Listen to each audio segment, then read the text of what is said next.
በሰሜኑ የሀገራችን ክፍል ያለው የጸጥታ ሁኔታ ከጊዜ ወደ ጊዜ እየጨመረ መጥቷል። ይህንን ሁኔታ ለመቀየር መንግስት ምን እያደረገ ነው?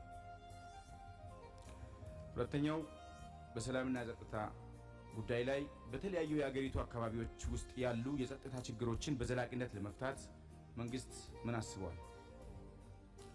1.3 የዜጎችን እገታና ለማስለቀቅ የሚጠየቀው ከፍተኛ ገንዘብ አሳሳቢ ሆኗል።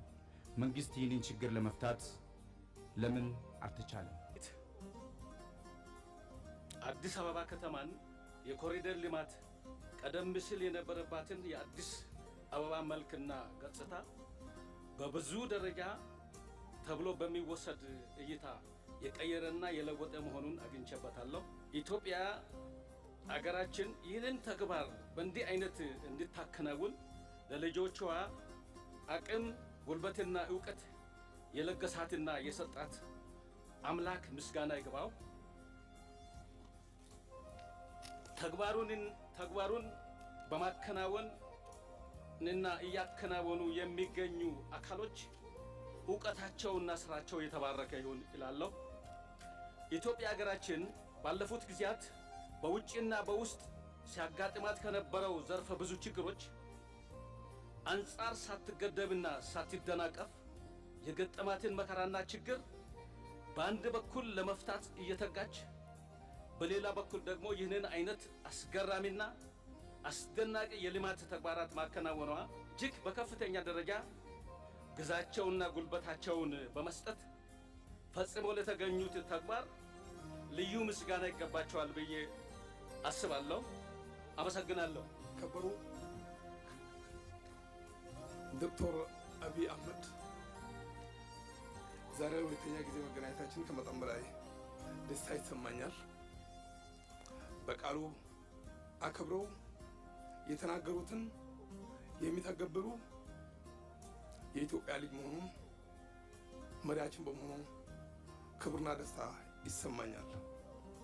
ፈጣሪ አምላክ አባቶን ሲፈጥር አህመድ አንድነት ህብረት ነው፣ መደማመጥ ድል ነው። እርሶን ሲፈጥሩ አብይ ኢትዮጵያን አንድ አድርግ፣ አንድ ብንሆን ይሻላል ብሎ ሲያመጡ እውነትም የኢትዮጵያ ህዝብን አንድ ለማድረግ እያደረገው ያለው ጥረት ከመጠን በላይ የሚያስደስት ነው።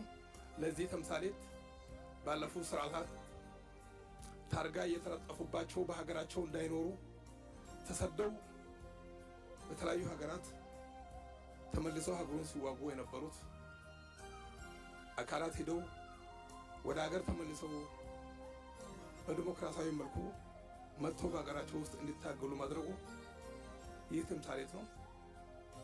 በጦርነት ውስጥም እያሉ ትላንትና አዲስ አበባ ባደረግነው ጉብኝት ሁላችንን የኮራንበት ልማት ነው።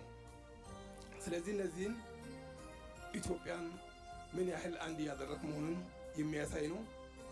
ሀገራችንም አዲስ አበባ በስም ነበር፣ አሁንም በተጨባጭ አዲስ አበባ መሆኗን በተግባር አሳይተሃል።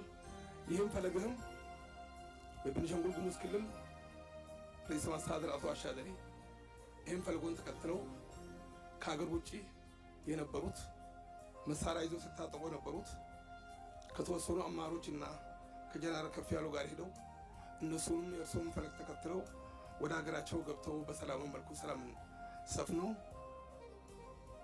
ከጦርነት በአሁኑ ሰዓት ላይ ክልላችን ተሻግሮ የልማት ጅምር ላይ መሆኑን መግለጽ ይፈልጋለሁ። ስለተሰጠኝ በጣም አመሰግናለሁ። አገው እንደ ህጋዊ ፓርቲ ከቦታ ቦታ ተንቀሳቅሶ መስራት አልቻለም እና ምርጫ እየደረሰ ነው። ስለዚህ ምን አስበዋል? አመሰግናለሁ። የኢፌዴሪ ጠቅላይ ሚኒስትር ዶክተር አብይ ይህንን መድረክ አንዲት ሀገር ናት ያለችን ያንን ታሳቢ አድርገው ከፌዴራል የጋራ ምክር ቤት ጋር በጋራ በማድረግ ይህንን መድረክ ስላመቻቹ እጅግ አድርጌ አመሰግናለሁኝ። ልማት ላይ የሰሩትን ሂደት ሳይ እጅግ ማድነቅ ፈለኩኝ። ምክንያቱም ብዙም በሶሻል ሚዲያው በጣም የሚወረወርበትን ነገር እየሰሙ ወደ መሬት እየጣሉ ስራዎች ላይ በመሆኖት ሳላደንቆት አላልፍም። ይበርቱ ማለት እፈልጋለሁ። ሌላው ዲፕሎማሲያዊ ስኬቶች ላይ የሚሄዱበት ሂደት ከፍተኛ ነው። እንዲሁም ደግሞ ከዓለም ፋይናንስ ጋር ያለው ጠንካራ ግንኙነት ሳላደንቅ አላልፍም። ምክንያቱም ሙያዬ ስለሆነ እከታተላለሁኝ። ካፒታል ማርኬት ላይ በሀገራችን ያለውን ለማስቀጠል የሚሄዱበትም ጥሩ ስለሆነ ይበርቱ ማለት እፈልጋለሁኝ። ሌላም የመደመር እሳቤን ኢምፕሊመንት ለማድረግ የሚሄዱበትንም አቅጣጫ ጥሩ ነው ማለት እፈልጋለሁ። ሌላው የኢምፖርትና ኤክስፖርት ላይ በተለይም ደግሞ በኤክስፖርቱ የቡናን ኤክስፖርት የማድረግ ሂደት ዴይሊ ፎሎ አፕ የሚያደርጉበትንም በጣም ጥሩ ነው ማለት እፈልጋለሁኝ። እኔ በጣም ብዙ ጊዜ ሳዩት በተለያዩ ሚዲያዎች ላይ ሙስናን በጣም ሲጸየፉ ታያለሁ። እንደ ሀገር መሬት ላይ ያለውን የሙስና ሂደት ሌሎቹም የመንግስት ተቋማት ላይ ከፍተኛ የሙስና ስራዎች አሉና ያንን በጣም ቢሰሩበት ጥሩ ነው ብዬ አስባለሁ። ሌላው በጣም የሰላም መደፍረሱ ሁኔታ እጅግ ከፍተኛ ነው እና እሱን በጣም በአትኩሮት ማየት ቢቻል።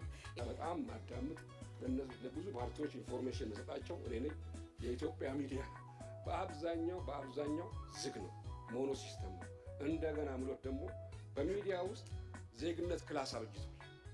ኤ ዜጋ አለ፣ ቢ አለ፣ ሲ አለ። ማይኖሪቲ ዲ ነው።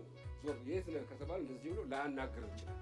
ከሱ በላይ ታለንት፣ ከሱ በላይ ኖሌጅ፣ ከሱ በላይ ያለው ያንን ሰው አፕሮች አድርጎ የኢትዮጵያን ችግር ግን መፍታት አልቻለም። አዲሽናል ደግሞ ከአልጀዚራም ከሌላ የምንማረው ጦርነቶች በአብዛኛው የሚያልቁት ሚዲያ ላይ ነው።